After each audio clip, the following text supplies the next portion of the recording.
So I'm Peter Wright, and I met Pete Smith 15 years ago when I facilitated a Life Between Lives training program for past life regression therapists who were eager to learn Michael Newton's work. Over the years, we've remained in touch. Pete is Australian, as perhaps you've already figured out from his accent. He served as the president of the Michael Newton Institute for 10 years and went on to build and found the Institute for Quantum Consciousness in Australia. 4 years ago, I participated in a 3-day training in quantum consciousness led by Pete in Riverside, California. It was an amazing workshop where we experienced firsthand the parallel lives, stored consciousness, interdimensional consciousness, and the eternal state that he'll be talking about today from his book. Pete is an exceptional therapist, a natural-born leader, a heart-based visionary, and someone who I believe is at the forefront of exploring the possibilities of human consciousness. So it's my great pleasure to introduce my friend and colleague, Pete Smith. Yay. Thanks, Peter. I think I'm going to make you my public relations manager. That was just beautiful. Thank you for such a warm introduction. And I'm delighted to be here, and I feel very honored to be the first book in of many amazing books that you'll see coming through in the months and years ahead. And I've got some PowerPoint slides that I'm going to share with you. And what I'd like to do is start with those. We'll move our way through, and by all means, keep your questions, write them down. Perhaps a slide after that, we'll answer some of those questions. But I'd love this to be two-way, and Virginia will steer us through that once we complete that. So let me bring up the first slide. And let me talk first of all about quantum consciousness. And a lot of people are starting to put these two words together, and there's a lot of different definitions from quantum consciousness. You'll get one from a quantum physicist, you'll get one from a neurologist. So I'd like to offer you mine just to think about, and you can form your own, of course, as well. But for me, quantum is the science of possibility. I've always seen quantum physics as having incredible potential once we start to think about string theory with so many different dimensions. We start to think about how the large and the small aren't the same. We're made up of this incredible quantum universe, but it behaves very differently in the micro to what it does at the macro. These subatomic particles just don't behave as we see things happening in the macro universe. And what is consciousness? You know, consciousness, for my mind, is the fabric of the universe itself. If I had to try and define quantum consciousness, for me, it's about the science of possibilities and the fabric of the universe coming together. So quantum consciousness is something that has incredible potential for all of us. And the beauty of this as well, as somebody wrote to me once and said to me, how can you talk about quantum consciousness when you're not a quantum physicist? My reply to that is that I am quantum consciousness, and so are you. We are all these collections of particles that are here, powered by our own unique consciousness to make a difference to this world. So I've every right to talk about it. So I never heard back from him after that. But anyway, one of the beautiful themes that you'll see come through in what I'm going to share with you today is about clients remembering their magnificence. If we could all simply step into who we really are, everything looks different. And if we can live life in that remembered state, we see the whole world through different lenses. And knowing you're a book club, I thought I'd tell you a little bit about the journey of how quantum consciousness has assembled and come together. I thought I'd share it with you in books. So here's a group of books, and maybe, Virginia, this might be my contribution to some of the things that might be considered at some point. As many of you, like me, have found the work of Michael Newton and found the inspiration behind that. I want to talk to each of these books from quantum consciousness. The depth and the richness of what they all offer is far more, of course. Journey of Souls, Destiny of Souls, Life Between Lives, and other publications from the Newton Institute since. It all started with this one, Journey of Souls. What Michael Newton showed us in his work is that we are multidimensional. Somebody can be here in their present consciousness. All of a sudden, they're 12 years old or 7 years old. They're speaking from the place of being in utero before they're born. Then they're in a persona from another lifetime. And you all know the power of that, given your interest in past life work particularly. And then we're in the soul state. So this is all happening within the space of a few hours. So we are all of these things at once. So let's just say our consciousness can reside in 6 different places, as I've just articulated, if you look at the early childhood memories as well. If we can be in those 6 places, how many can we be? Why stop at 6? So Michael's work really showed us that we have access to these other places outside of time and space. Already there's been a lot of people understanding this type of work from Brian Weiss's work. And he really brought into the forefront of people's awareness that reincarnation could be real and also had therapeutic impacts. So that book has been an absolute special one for many of us in this field. That 3rd book there is an earlier book of mine.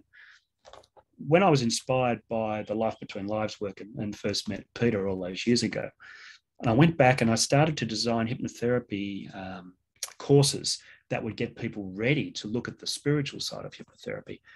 Hypnoenergetics brought consciousness and energy into the field of hypnotherapy. And we started to work with 4 levels of consciousness instead of just conscious and subconscious.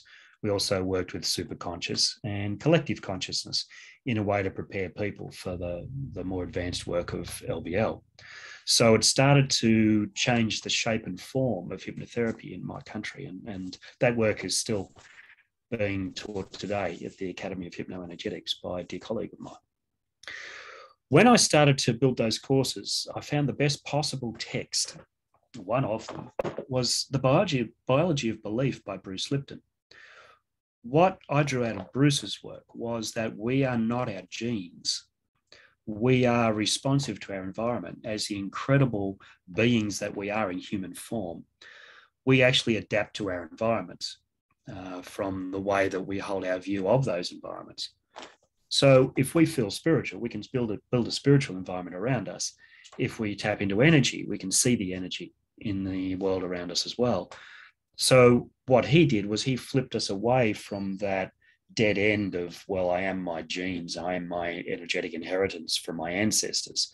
We are not. In fact, many of us incarnated into family lines in this life to break into intergenerational patterns. But I think that's probably a whole other presentation for another time. So Bruce Lipton was fantastic in shifting some of the mindsets, and this coming from a man who was trained as a traditional medical practitioner who actually lectured in medical sciences at university. If we go to Greg Braden, he talks about the divine matrix. He talks about many of the quantum principles of entanglement and how once things are connected, they cannot be disconnected. This, more than anything, is powerful because it allows us to know that we can connect with our consciousness in other forms, in other dimensions, in other bodies, on other planets. This incredible entangled energy of who we are across this ocean of consciousness that makes up the universe is something that he describes as the divine matrix. So what it does is it makes us understand that we are limitless. If I look at Michael Talbot's book, The Holographic Universe, and this again is a fantastic book, it's been around a long time. Michael Newton himself recommended this book to me. He says, Pete, if you're looking at quantum physics, you've got to read Talbot's book. He read this book, and what he did was he passed away straight after, at about the age of 36 or something. It's like his purpose in this lifetime was to actually bring this book into being. He talks a lot again about quantum principles. He talks about how if you take a holographic view of the universe, much of what we see as paranormal actually appears normal. And if we look at paranormal phenomena, if we mix it with quantum physics, we see that much of it actually makes sense and supports the principles of quantum physics. Physics of the Soul, Amit Goswami. I don't know if you've ever seen Amit Goswami. I think he was in The Secret many years ago. He's this funny little Indian scientist guy. He's just great. And I remember him presenting in New Zealand when I was at a conference there, presenting many years ago, and he was the keynote speaker, and he wore the same suit and the same funny little hat for 3 days in a row. but the wisdom that came out of his mouth was just profound. He actually talks about in this book the physics of the soul. And he starts to map, well, what are the questions that I need to ask as a quantum physicist that make me embrace my spirituality to find the pieces in between? So these 4 books in the middle, Lipton, Talbot, Braden, and Goswami, they're coming from 4 different points of view. A medical practitioner, a geologist, a journalist, and a quantum physicist, but they're all looking for the overlap between quantum physics, spirituality, and energy. They're all on the same track, all from very different angles. So that tells us there's something here. And many of you will have heard of Bob Munro and his work. The Munro Institute is well known in both your country and my country as well. We have local representatives. I had the great pleasure to present to a group of their people just a few months ago. They love this stuff. I mean, Bob Munro showed us that where you go out of body is something that is accessible to him, and he gave us all permission to do it.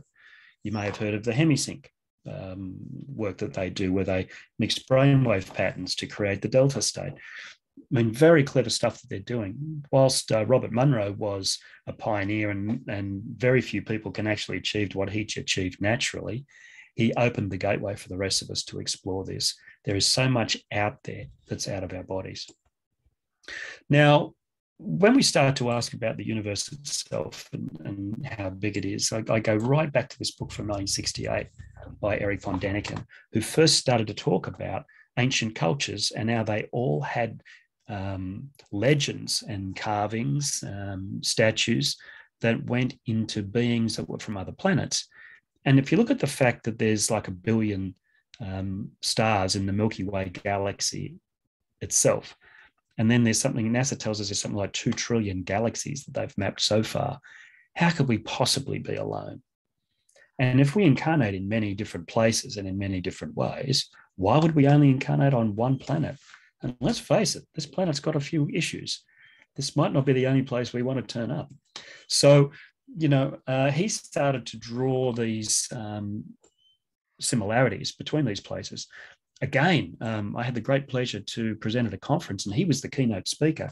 I love getting invited to these conferences where my heroes are presenting.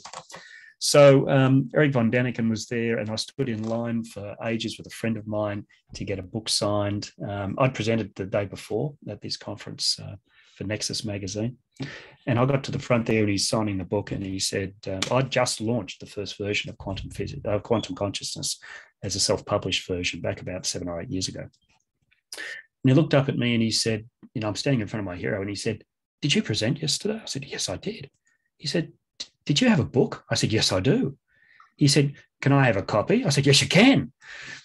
And I made it across the foyer. It was about 100 yards to the little stall where my guys were at.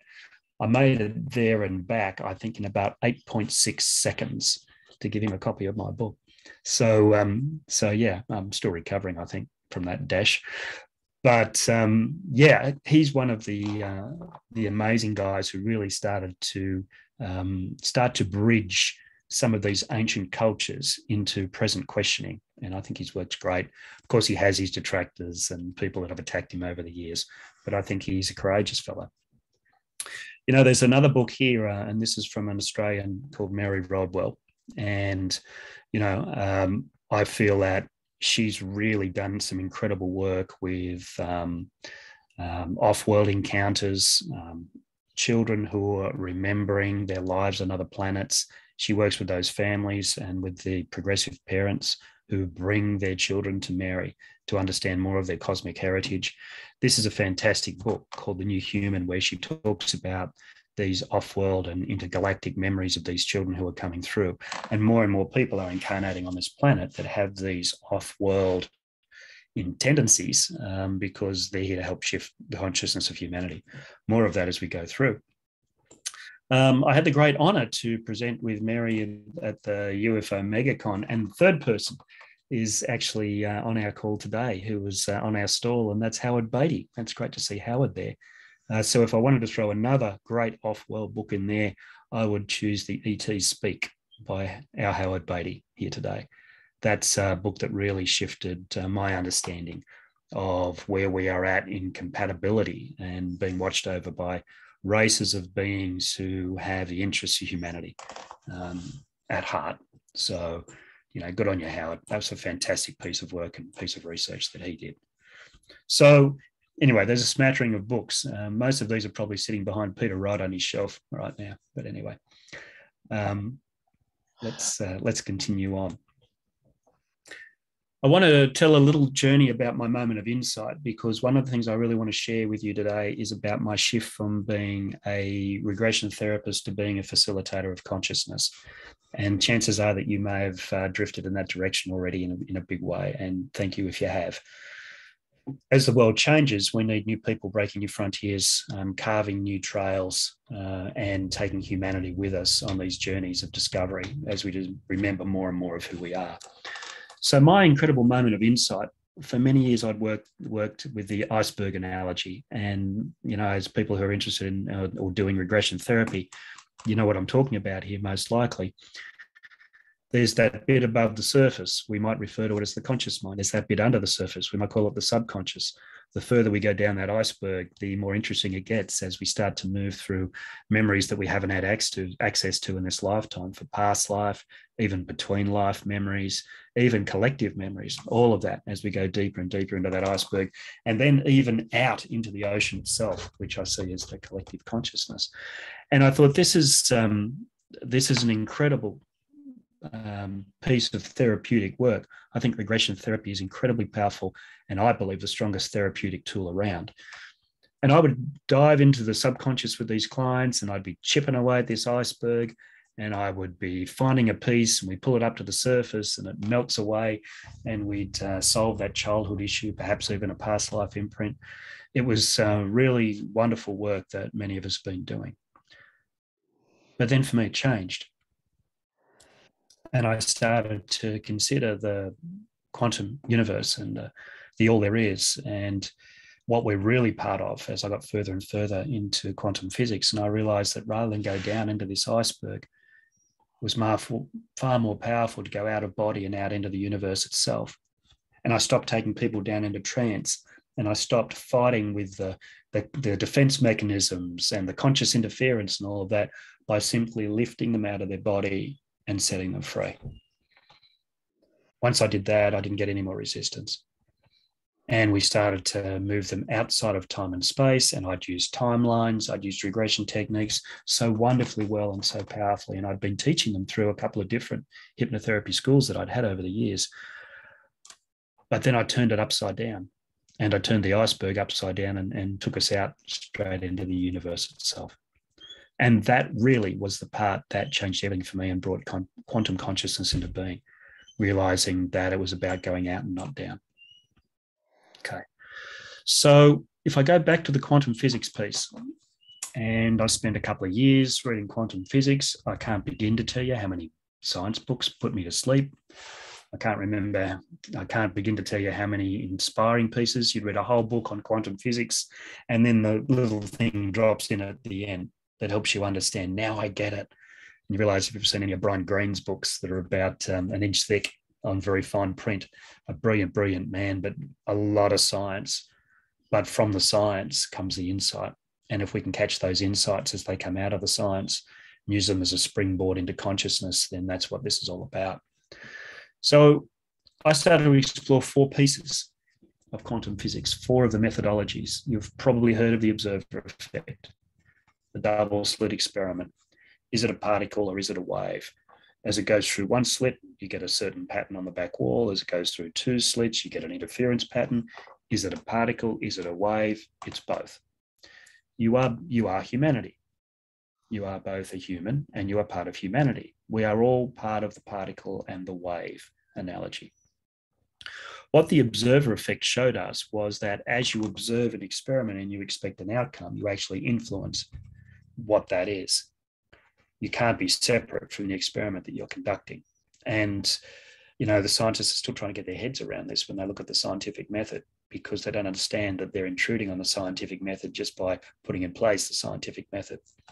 So that's a really interesting phenomenon out of quantum physics. Another is non-locality, and that when they tried to, if you look at Heisenberg's uncertainty principle, for example, when you try and get the mass of a subatomic particle, you can't get its velocity. When you try and get its velocity, you can't measure its mass. So everything appears to be non-local.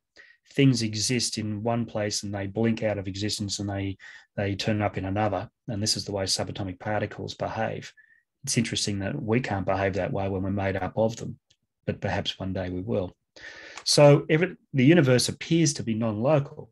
It doesn't appear to be locked in time and space as we believe it to be in this macro world. And then there's entanglement. And of course, Einstein described this as spooky action at a distance. And that once two subatomic particles are joined together, they have a relationship. And you can move them 100 miles apart and you do something over here to one of them and the other one's affected. And it's not about a message traveling from here to here. It's instantaneous. This is the language of the universe. It works through entanglement. And we do see some of that in the macro. You know, you think about somebody and you get a text message from them, or you think about a friend and they'll ring up. I mean, these are the things that we see small examples of in the macro world. And then there's the holographic universe. If we go back to Talbot's book and some of his principles as well, he discusses a lot of this in depth. But holographically, the large and the small are connected. Iridology is a great example of that, where you have the segments of the iris that relate to the particular segments of the body. Reflexology as well, Chinese medicine. If you look at some of the way that we can look at the way the hand is made up, they all refer to a different body parts. So the small and the large are the same. We're a community of 50 trillion cells. Each of those little cells has its own membrane, has a digestive system. It has an outer wall like a skin. So the large and the small are intricately connected. If we use those four principles out of the quantum universe and we start to build consciousness on top of them, we get different concepts. Instead of the observer effect, we get the creator effect. We can manifest our own reality. We can bring things into being. Anyone who's ever done any work on goal setting, manifestation, bringing things into being, the power of intention, you can see that as examples of the creator effect. If we're not local, if we're non-local, then we have to be everywhere. And our consciousness is this ocean that we can connect with and we can be everywhere. And at some point, we simply take our awareness to a particular piece that we wish to observe at that time to do whatever we want to with it. If we look at entanglement, I mean, we go within ourselves, we have limitless potential for our consciousness to reside in other bodies, other dimensions. And within all of us, we are entangled with all of those places. And we can create an experience, we can go to them across the everywhereness, we can entangle with other versions of ourselves, and we can bring healing at a collective level for all of us. And that's what the holographic nature of this is. We've all incarnated into intergenerational two lines. You know, if you go back if you went back, I did the numbers on this once. If you go back 200 years, you've got maybe 6 million ancestors, something like that. Don't quote me on that. I'm not good at maths, but it was something like that when I actually sat down and worked it out one day. We have millions of ancestors. So if we heal something in a family line and we ask for that to go across holographic and heal those other dimensions, what are we doing to the collective consciousness of humanity? This is the power of intergenerational work, and it's profound. Okay, so we launched into quantum consciousness using quantum physics as the springboard, if you like, and adding consciousness to the science of possibilities. And we came up with this model. Oh, first of all, this little thing in the corner here, the present consciousness of us, plus these four aspects of quantum consciousness, plus the expanded state of awareness is what we call the quantum consciousness experience. That was me just having a little bit of fun and looking at a little bit quantum physicsy in some letters and numbers. Okay. All right, let's talk about this model. This is the quantum consciousness experience, and hopefully you've had a chance to look at this in some detail in the book. If you haven't, I'll just go through it quickly, but of course, we will have questions at the end as well. You know, our present consciousness, this piece that we're in right now, I used to once think that this body is a prison for my soul. Now I see it as a doorway to my magnificence. And we would not be able to access all of these incredible other places if we weren't available to do so through this beautiful portal that we are. And let me say to you as well, this present consciousness, which I have the most incredible respect for. You know, we love the superconscious, the soul state. We love our other lifetimes. I'm sure there's a better version of me out there. Let me say that your person that you've chosen to incarnate as is the one that you picked out of nearly 8 billion people on this planet. This was the only one that would do for you. And I really believe that that could well be the best example of unconditional love that we've ever experienced personally. Your soul loves you so much that it chose this body out of 8 billion other options. I think that's a beautiful thing. So I always pay a lot of respect and almost homage to this present consciousness of us and who we are as people, because we are remarkable and we make all of the metaphysical possible through this one physical doorway. So the present consciousness is a beautiful thing. And when we move out and we expand people out of their body and we go out through these realms of consciousness, the first one we go to is stored consciousness. In the stored consciousness, I'm here and I'm about to turn 58. So I'm here at roughly 58. And in my stored consciousness, I may have other parts of me that come forward who have information to share, wisdom to share, may need some healing, whatever it might be. But we've established such a higher vibrational intention for our journey out through the realms of consciousness that anyone comes forward with that intention of raising the vibration of both of us who meet. In my stored consciousness, my 5-year-old might come forward. And normally as regression therapists, we might see a 5-year-old saying, oh, gee, maybe 5-year-olds where all the trouble began. Let's get this 5-year-old sorted out and let's help them and all of that inner child work and all those things. But a 5-year-old might come forward to remind us of freedom. They might come forward to talk to us about the beauty and the wonder of childhood wonder and to connect with that. My stored consciousness may also involve my 70-year-old who comes forward and says, hey, I got some advice for you. Have a look at this. Or here's something that will really help you. So as we leave time and we move into stored consciousness, surrender time, because we're not really in a timeline. We're just asking for aspects of us to come forward from any age that want to, that have wisdom to share or seek healing. And there might be a younger version of me. There might be a 40-year-old that was struggling with something at the time, and that 40-year-old will come forward. And as me in my current state, I interact with them in a way that raises both our vibration. I'm a much better healer type person I am at 58 than what I was at 40. I've got something to offer that guy, I guess. So in the stored consciousness, we have these beautiful interactions that raise the vibration of us. When we move into alternate consciousness, we're surrendering space as we know it. Alternate consciousness draws on the concept of alternate realities where there are other versions of Pete that are out there in these other timelines that are doing different things. Now, we may choose to meet one in particular that will tell me about the Pete that went the other way. So we can bring that person forward because we are, of course, quantumly entangled. We came from the same subatomic particles before we went through that split in a decision that took us in two different directions. So the other Pete has something to offer me, and I have something to offer him. So we can have conversations around that. They may not be my age. They may come forward in any way where their age reflects the best possible interaction. Might even be down the track. And I've had them come forward in my own personal experiences that said, I'm here, don't go this way, go that way. Okay, that's fine. So it can work as both a healing, preventive maintenance, exchange of wisdom, whatever it might be. As we move out into the next one and we've surrendered space to get there, then we've surrendered this body, so versions of Pete are no longer relevant. And we move into what we call the parallel consciousness or the human body, versions of the human body that are not Pete. And if you like, this might be past lives. And those of you who have done a lot of past life work, you know that they're not really past lives. If somebody is writhing around on the floor of the Colosseum with a spear in their chest, it's like they're still there. First time a client drowns on you in their chair, you'll know that it's not really something in the past. It's really going down right now. So we see these as parallel lives. But what that does is that gives us the opportunity to exchange energy with them where they go back into their timeline. And here's the cool part. as they go back to their own timeline across time and space elsewhere, they have all of their alternates as well. Okay, so there's other versions of them that have taken other paths. So this is where the holographic nature of this healing comes through.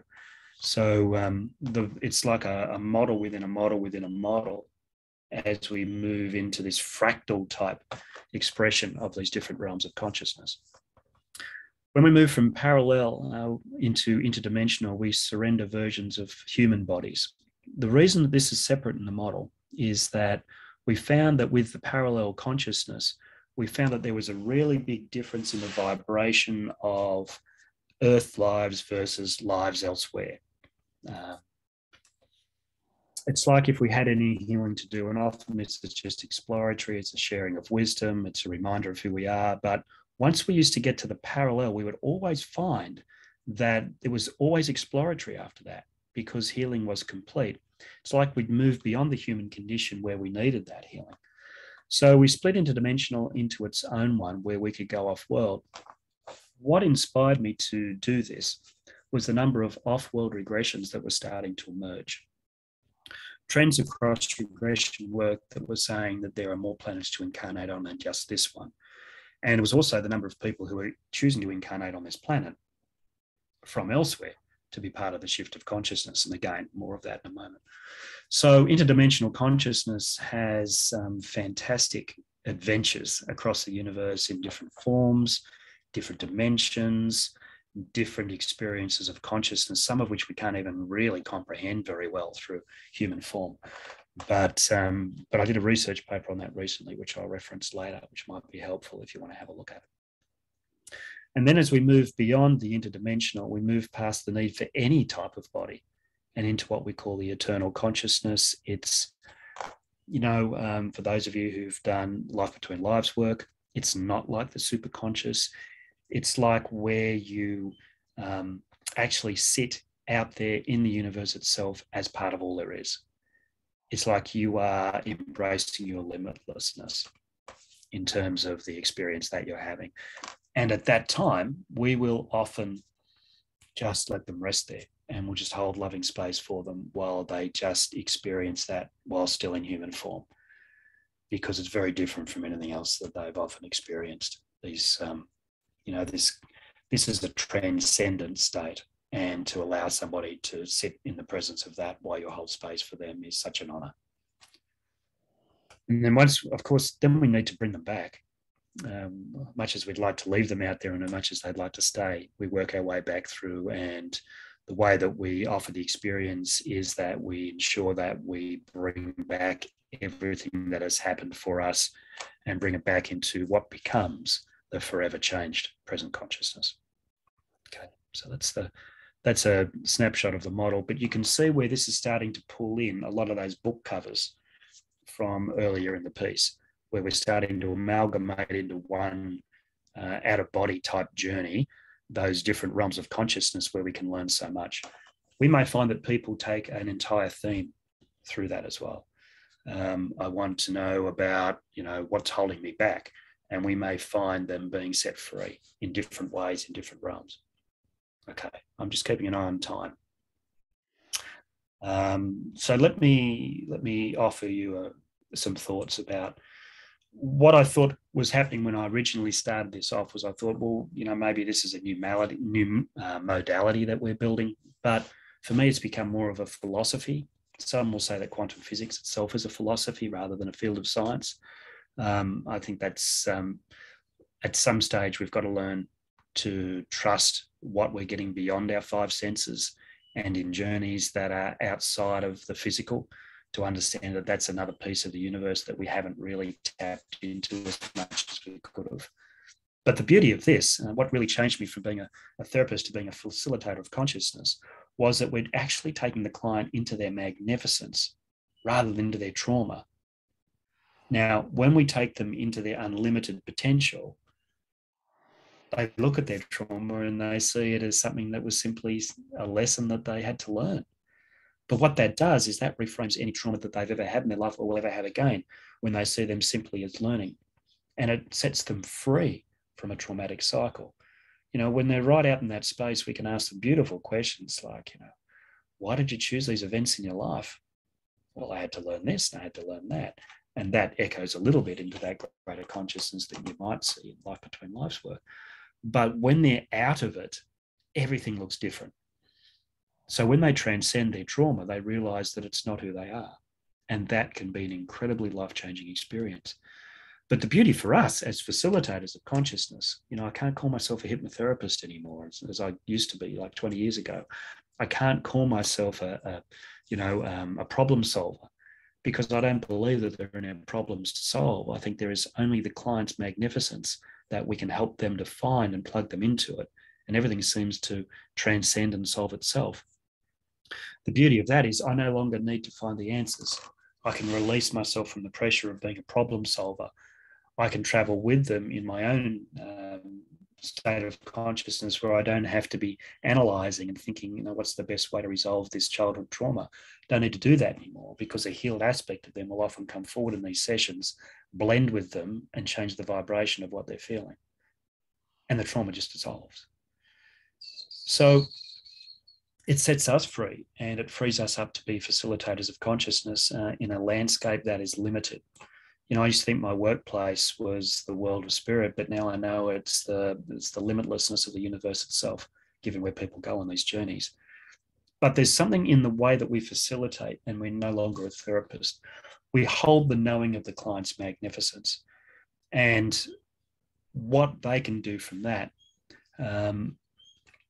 When a client comes into my clinic or onto my screen, more likely these days, when a client comes onto my screen, and I'm holding the knowing of their magnificence, I see them as a doorway to these incredible aspects of expanded consciousness, all within reach now. These realms of consciousness are sitting in front of me, and I see them that way, and I hold space for them that way. They can change before your very eyes, because for the first time in their life, they could be in the presence of somebody who sees them for who they really are. Okay. And there's a number of ways in which we do this. First of all, it's in the intention that we set before we journey. Somebody may come to me and they say, I want to get rid of my depression. Okay, now if you want to be free if you want to be set free of your depression, then chances are you'll have a session that will set you free of your depression, but it might not raise the bar as much as you want. So we'll often have a conversation about what if you could be free to express your magnificence in human form. And depression's going to go, but some leftover grief might go, and something else might go, and all of these other things. And they may actually step into something that is far more evolved than what they would ever be. So the intention is everything that we set with the client before we embark. Highest possible vibration is our embarkation point, our language. No more of this, relax your body, relax your arms, relax your legs. That's all in the body. We take them out. We just remind them of their magnificence. Allow your awareness to fill the room. Allow it to fill the suburb that you're in. Allow it to fill the city. Allow your awareness to drift around the world, and allow it to move into the universe. So rather than take somebody down into relaxation, we take them out of their body and go in that other direction. And this high vibrational language is really important. We use a lot of the tell me mores. Somebody starts to expand, tell me more, tell me more, tell me more. And I might say, how will life be forever changed for Pete? Okay, so take them out and out and out, and then you echo it back down, talking about Pete in the third person, so they maintain the spiritual perspective while they're bringing the new energy to the present consciousness. Another thing that we'll say is, as they make a beautiful discovery, how will life be forever changed for Pete? Again, the use of that third person is so important when you're working with people in expanded states. Now, this next one was really hard for me to absorb at first, but it's so, so powerful. Our silence. To simply hold loving presence for a person and to not say a word when they can feel your energy and not have to use their auditory function is powerful beyond my knowing. I always thought that, you're a hypnotherapist, you got to, fill the session with beautiful words. Ericksonian-based hypnotherapy is very much about metaphor and using great language. But what it is beyond the language, So often a person will say to me on these journeys, I'm experiencing something that I can't describe. And I'll say, you don't have to. Just be in it and feel the vibrations of being absorbed by this beautiful present consciousness that you are. And our energy field, when we're in the energy field of service, we have like a spiritual integrity model that we use that's based on intuitive facilitation, holding the knowing, high vibrational language, etc. Our energy field carries the philosophy of what we've built through this work. And what that does is that allows us to simply offer an experience that is profound for the clients that come. So what this philosophy does as well is we start to see our human selves as simply a disguise. This present consciousness is not who I am. I'm all of this other stuff disguised as Pete, because I had to come here as Pete to get a bit done and to pass on some messages. But we can, while we're in that disguise, we can be spiritually empowered and metaphysically gifted. Because let's face it, we're all here to make a difference. That's why we came. I mean, we're not here for the hot dogs. So we've got to get on with the job. So let's talk about the current state of humanity. And this echoes a little bit of maybe even a few comments that Holly made early on. We are experiencing this great awakening of consciousness, and we came here to be part of it. I mean, we know that. Otherwise, we wouldn't be here in these incredibly tumultuous and chaotic times. There's so much going on. But when we rise above the noise, I think our role as practitioners is to be the eye of the storm for our clients and to help them find the peace above the noise from all of the things that we're being bombarded with. We know also that old political, financial, medical, even communication systems, they're collapsing before our eyes. And the only reason for that is there's so many of us here to help with the shift of consciousness that there's no vibrational match in the old world for our destiny. We're heading into a new world. So the things that can't hold the vibration of where we're heading are simply falling away. And that's okay. And a lot of people are going to be very upset by that. And there's going to be a lot of anger and disappointment. And we're seeing a lot of that already. Our role is to bring peace to the transition of this world by helping people find that greater consciousness. There's two pieces of research that I can go into further if you want me to in the questions that we're going to have in a while. The first is some work that was done by the Michael Newton Institute in 2021. And we said, well, what's really happening in the world? What is the view from the spiritual realm of this pandemic, to call it that? And one beautiful quote from one of those sessions, this was done, 25 of our people around the world put that together, taking each other into a beautiful expanded state into super consciousness, and then asked some set questions. What's the spiritual view of this, and what's the role of the Michael Newton Institute, and what's your role personally? So we asked 3 questions of our people.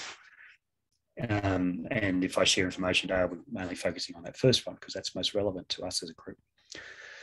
They said, what this has done, this global situation, it has wiped everything off the table that we thought was important. And now we have a choice to put back on the table that which is important. And those individual and collective, choices is what will emerge into this next phase for humanity.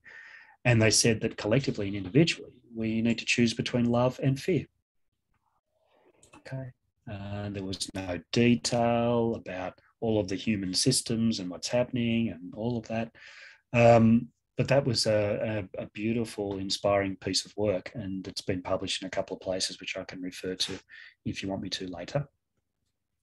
And then I did a piece of work as well about 111 interdimensional cases where, going out through those realms of consciousness, I took 111 cases out that have been done by 33 different practitioners that had sent cases into us.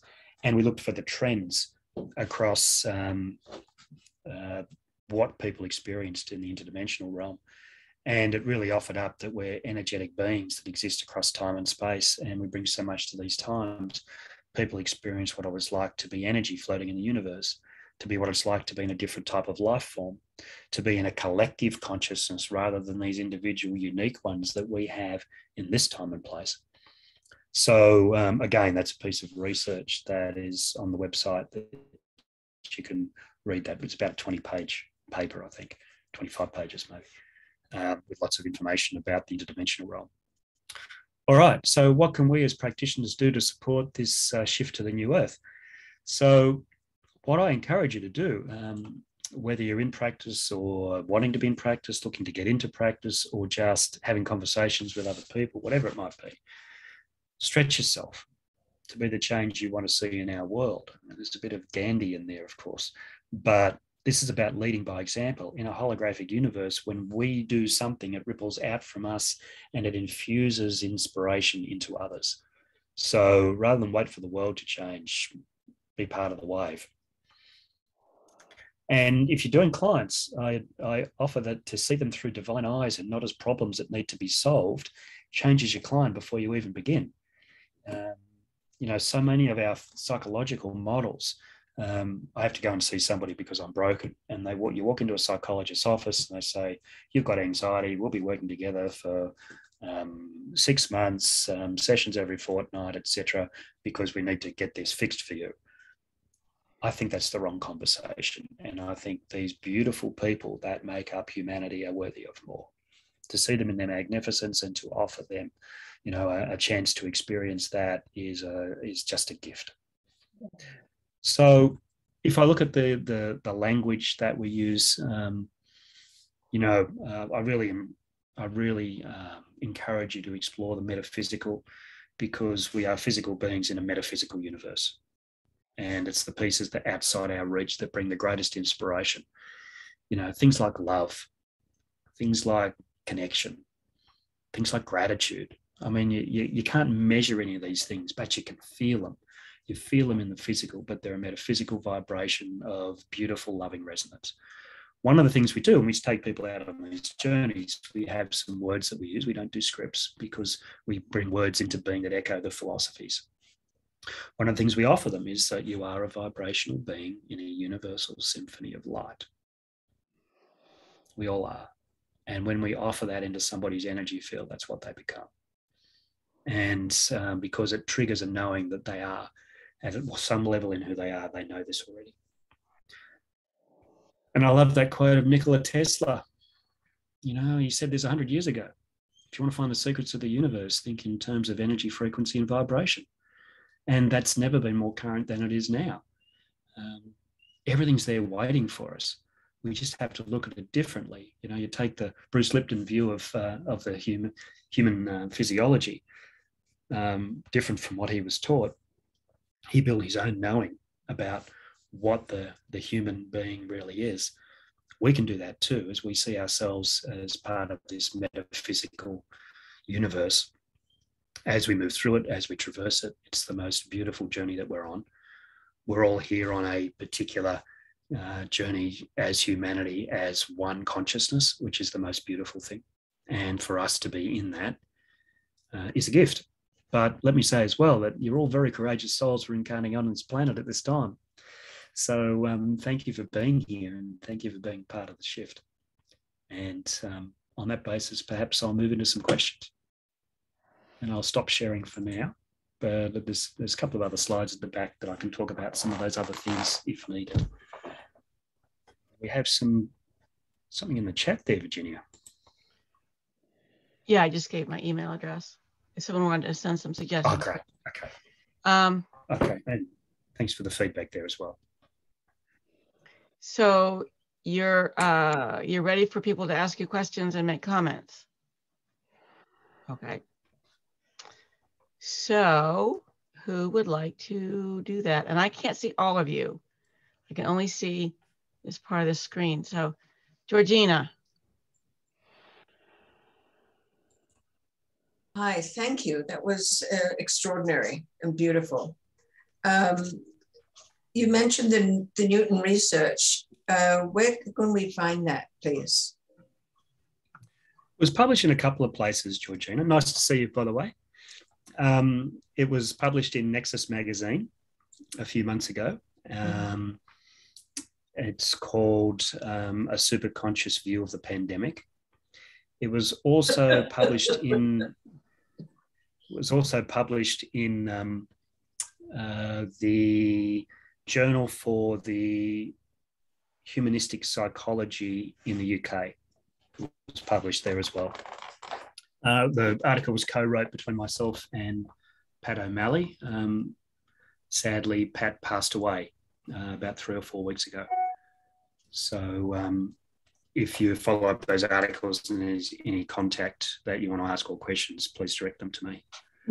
But if you like, I can probably sneak you a copy of the article through Peter if you want to make that available to the people. I can send that through to the board and they can distribute it. Terrific. Save you looking for it, Georgina.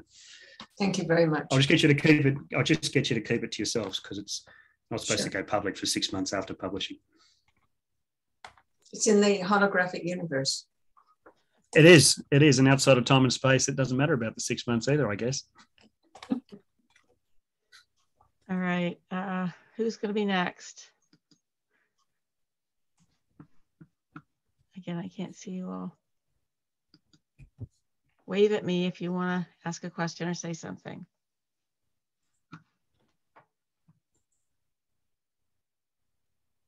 Such a silence.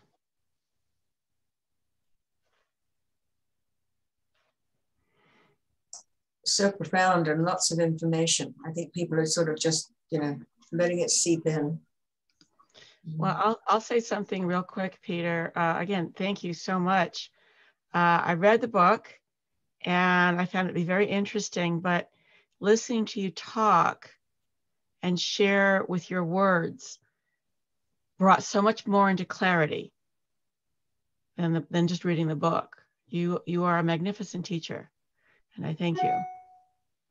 Well, thanks, Virginia. One thing I'd offer as well is that the book was predominantly written about 2014-15. So I've been living and breathing this for another 7 or 8 years beyond that. It was self-published originally for 3 or 4 years, and Llewellyn picked it up in 2018. So a lot of the stuff in the book has evolved since. So there's a lot more in the presentation than in the book that's a little bit older now. So, but yeah, thank you for noticing that. Holly.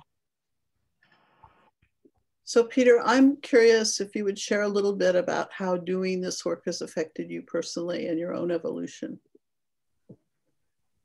I know from just my work that my clients are constantly downloading and teaching me. And I'm just curious about what your experience has been.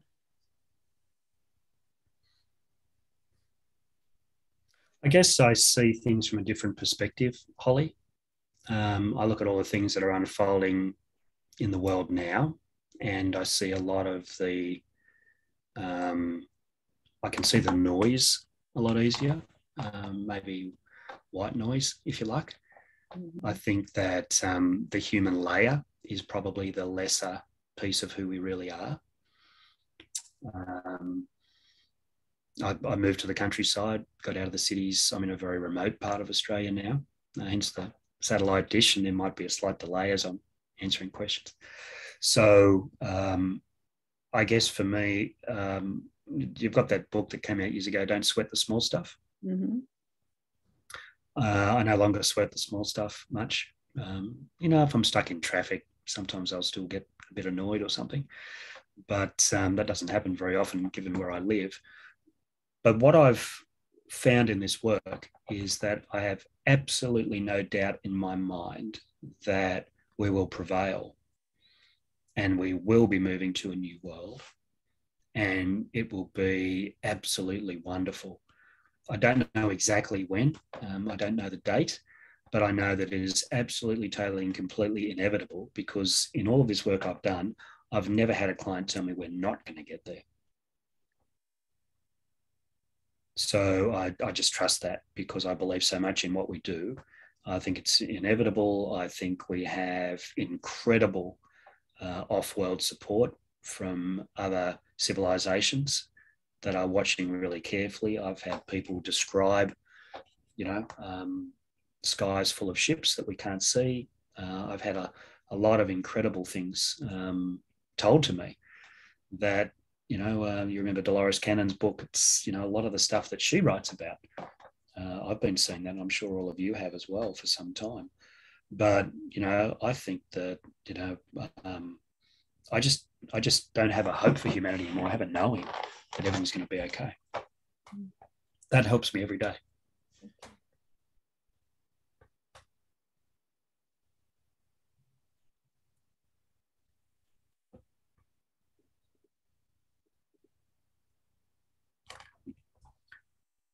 Would you like me to share a slide on some of that interdimensional research? Would that be helpful? Yes, please. If we've got a little time. Okay, let me jump back in here. Are you seeing that slide okay? Yeah? Hasn't come up yet? You got it? Okay. Yes. Okay.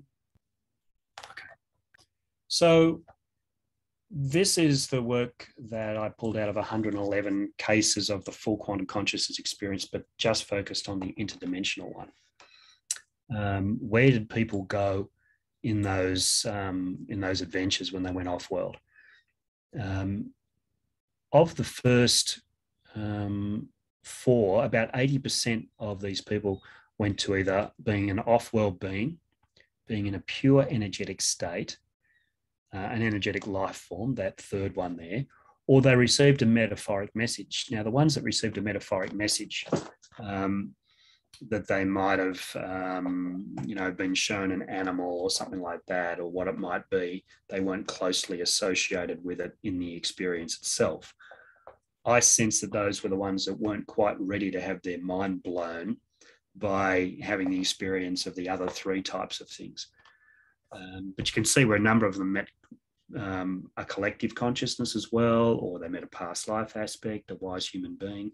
So it was quite an intergalactic menagerie of experiences that were just beautiful. And if I looked at, there's 2 findings with supporting pieces underneath. What we discovered through these 111 cases is that the landscape of the universe embraces energy, light, and is within reach. So many of the things, once we went off from Earth and into these interdimensional places, so much of it embraced energy and light.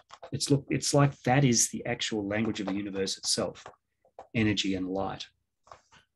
And first of all, we discovered that it's possible to take people out there. But so often there was a relationship between what the client needed and what their experience was. It's like the solution to their intention always turned up in the interdimensional realm. It was like the universe was conspiring to meet their intention, articulated through their creator effect. There is life on other planets, and sometimes it may be us, simply in another form. And that's one of the beautiful things of this work, is that, you know, we're scanning the skies looking for spaceships, or we're sending out satellites with signals and all that sort of stuff. But we're forgetting about the fact that, you know, our consciousness is everywhere, and we can simply take our awareness to these other experiences, and we can discover the life on other planets and even start to research it without actually leaving the room. And the other strong piece that came through out of this was that we can contact off-world civilizations without using physical contact. And again, that's a great aspect of Howard's work that I mentioned before with the ET Speak, that we can actually have contact with these other races by expanding our consciousness and raising that into a vibration where communication is possible. The other thing that we found, this number 2 here, we're offered experiences that we could understand and integrate. It was like the universe tried to translate these experiences so that we as humans could integrate them into our lives. So a lot of metaphor and analogy was coming through in the use of that expanded states of awareness. And the natural world was used a lot. You know, people talked about, well, the trees are telling me, or I'm being shown a river and this is why. And it extended that metaphor and that analogy by using the physical world itself, because that's something that we understand. But we were very much seeing that breakdown of time and space as we know it. and showing that that the universe is more metaphysical in nature than we realize. There's a copy of this research paper actually on the website, instituteforquantumconsciousness.com, but I'll offer some contact details shortly as well.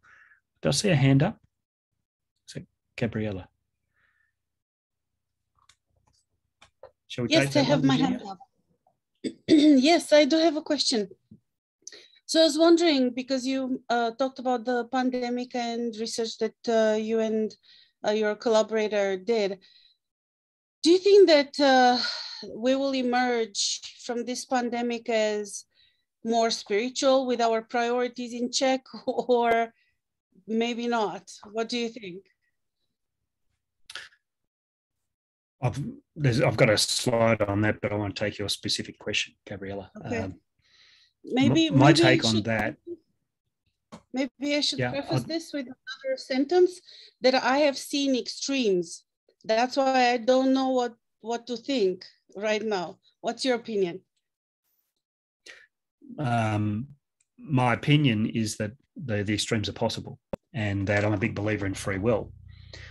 And what came out of that research from the Michael Newton Institute was that we must choose our direction. And we have a choice to wake up to this greater view of the universe and what's really important, and to drift away from materialism and some of the things that have been part of more of an illusion, if you like, and not the important stuff. We can choose our path. It didn't tell us what the destination was, but just really articulated very strongly that what our choice would be. But if I can give you my personal opinion, I didn't come here to lose. You know, I think all of us feel that way. You know, this is a time of courageous souls incarnating on a planet when we're most needed, and none of us are going to let that happen. We might drift a bit in that direction, so sometimes you need to look over the precipice to see how far it is you don't want to fall.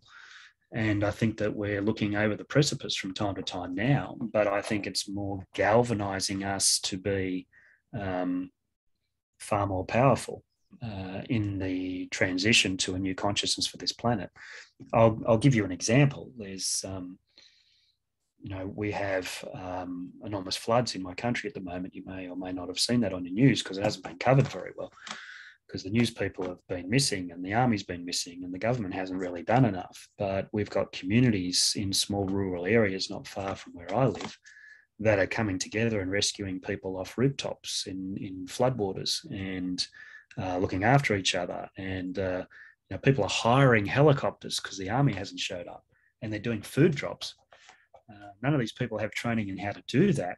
Our state emergency services have been decimated because of the mandates. So what's happened is it's a really interesting emergence of courage and determination, and a real test of the human spirit. And the people in this part of the world are passing that test of courage and character. Mind you, our politicians probably not so much, but we have an election coming, and I guess that'll play out the way it will.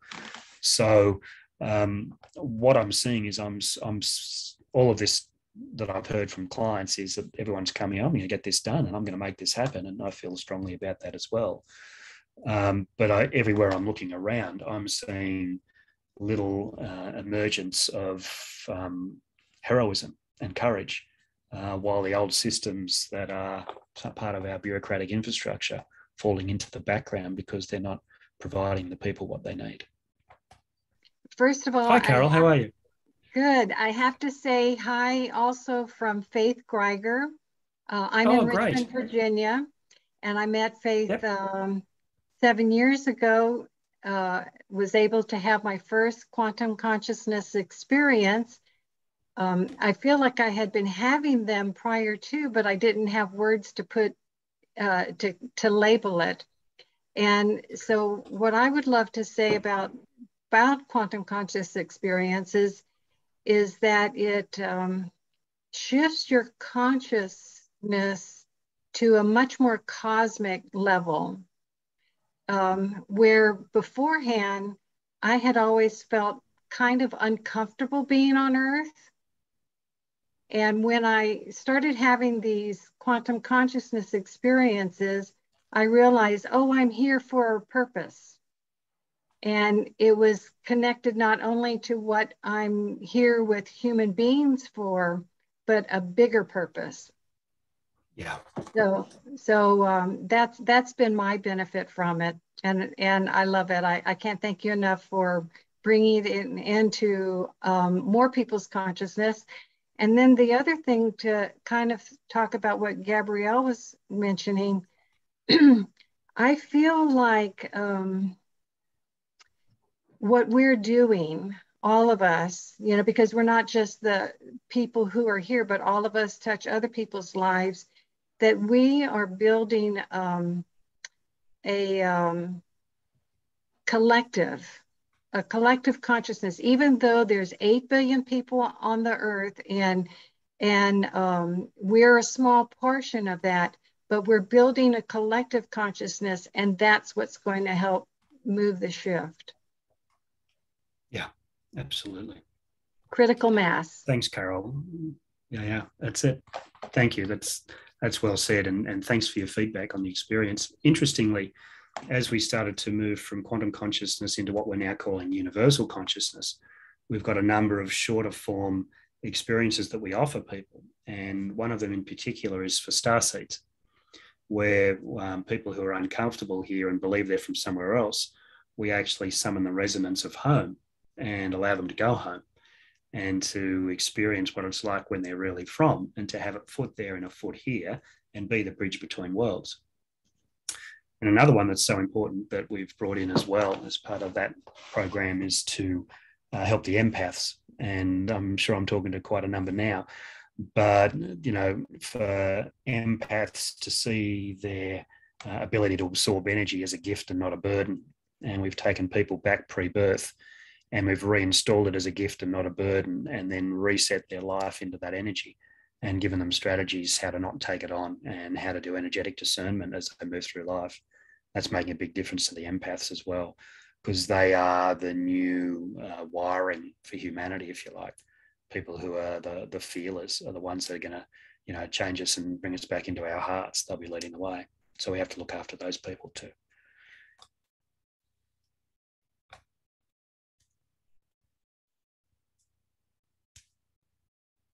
Okay, any other thoughts?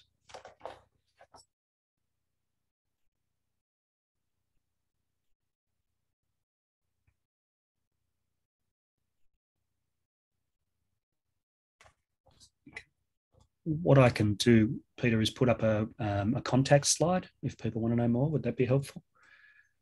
Okay. Yes, thank you. Okay, so let me just do a screen share.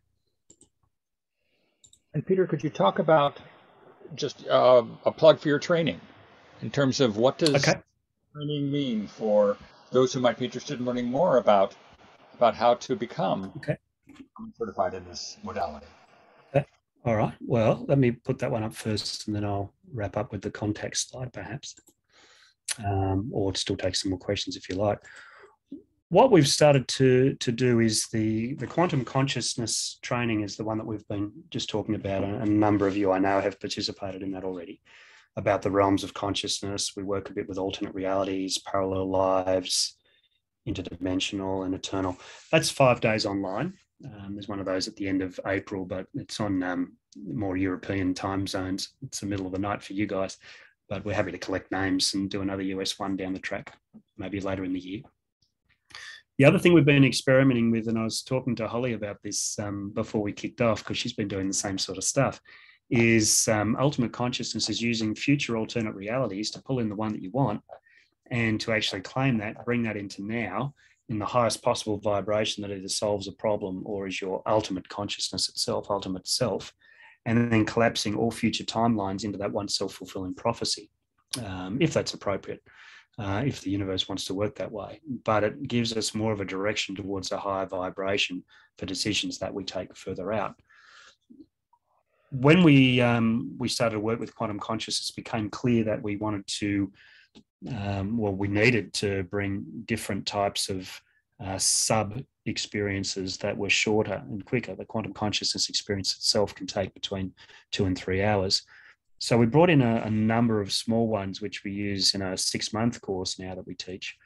And we do like the equivalent of an out-of-body experience to pursue vibrational echoes for a physical or an emotional problem that somebody has, intergenerational resonance. We pull in parallel lives in other bodies to blend skills with them, to bring them into this timeline. We take people back to their cosmic home, which I discussed before. Multi-dimensional resonance as well is where we can move into other dimensions to obtain frequencies there that help us with our purpose here in this one. And of course, the empath experience as well is something that's been really important. So we've been doing that that's an 8-day program that we do over 6 months, and we do follow-up gatherings and cases and 6 months of mentoring. So the work's continuing to evolve. What it means is that everything's continuing to go. I mean, we don't, even though quantum consciousness is still exciting and all of that, we're still doing it, but we're still looking to blaze those new trails further into the forest so that we can find the things that humanity most needs, and so that we have things that are more and more topical as we go through. If you do want to know more, here's a contact slide. And again, I'm not closing off. We've still got maybe a little bit of time for questions if people have them. But there's a couple of websites there. One's the organisation, instituteforquantumconsciousness.com. Sorry about the length of that URL. It seemed like a good idea at the time. But yeah, that'll find us. And I've got my own facilitator site as a practitioner as quantumconsciousness.com.au, as we have on websites down under. But always happy to have an email exchange. That's probably better than phone numbers given the time differences. But always happy to make contact with anyone who wants to know more. We've got Institute for Quantum Consciousness on Instagram. I do a little bit of Facebook stuff. Most of the stuff I post more personally on my Facebook page, but I link it back into the Institute as well. So yeah, so there's lots of opportunities there for contact as well. Excellent. Okay. Could you go back one slide, please, Peter? Yeah, to the one with the boxes. Yes, because I am interested.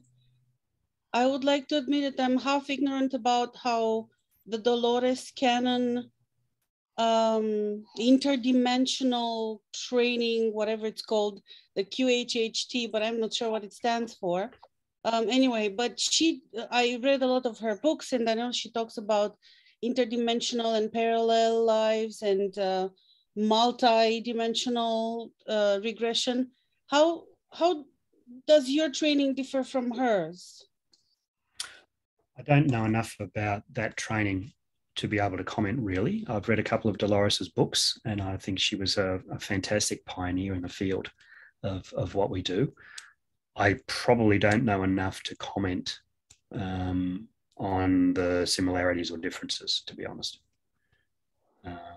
But I think that we're all different paths heading up the same mountain.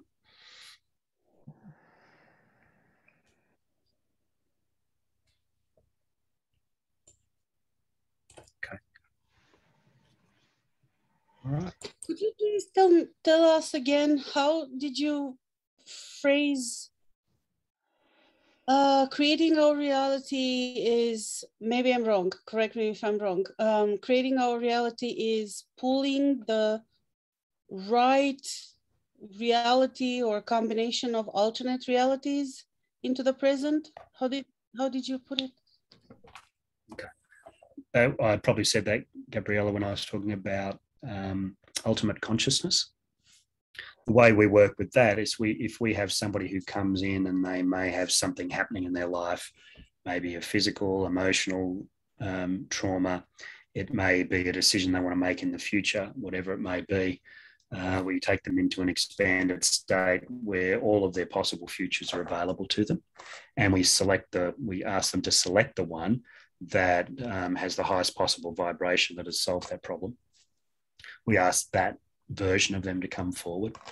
We facilitate the interactions between them, and we'll often blend them so that they then share that vibration, so that the person in the here and now then has that inevitable destiny, because already holding that vibration, they draw it to them and they move into that timeline.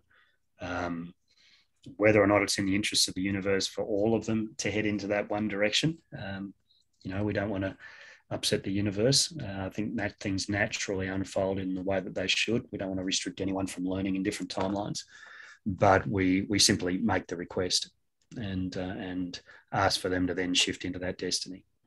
It's quite interesting in how they change their mindsets, their shape, their form, the way they look at things, just from seeing the inevitable version of them that no longer holds the condition, has solved the problem, or whatever that may be. So if we naturally move outside of time and space, and as regression therapists, we do that all the time. We take people lots of different places. So time and space is not we're not trapped in linear time at all. No one knows that better than the rest of you. So why don't we just do that too? Quantum physics tells us they're alternate realities. We're multidimensional beings. So let's start to live it that way and to define our offerings to humanity on that basis. And these Does that answer your question? Yes. And all these alternate realities happening parallel to ours? Well, they're all happening in unison. Yeah, just possibilities. Well, they all exist in the tapestry of the universe. Time and space is more fluid than we know it to be, but we can access it through those four components of quantum consciousness that I mentioned before. The everywhereness, creator effect, holographic healing, and entanglement. By using those principles, we can move anywhere we want to. It's like, we see the universe as this sort of space thing that we've all grown up with on Star Trek or something like that. But I actually feel that the universe is this big infrastructure of energy, and it's consciousness that brings that energy to life. It's the lifeblood of the universe, because consciousness has overlaid this energetic infrastructure, and our awareness can be guided to any part of that ocean of consciousness of which we are a beautiful part. Are we the particle or are we the wave? And that was the big thing that people were trying to work out with the double slit experiment. Is it a particle or is it a wave? Well, the really easy answer to that is that we're both. You are Gabriella, but you're also a community of 50 trillion cells, according to Bruce Lipton. So each one of those little cells, they're saying, am I a cell? Well, no, I'm part of Gabriella. So your cells are both you, and they are individual cells. I'm here and I'm an Australian, and most of you may be Americans, but we're all humanity.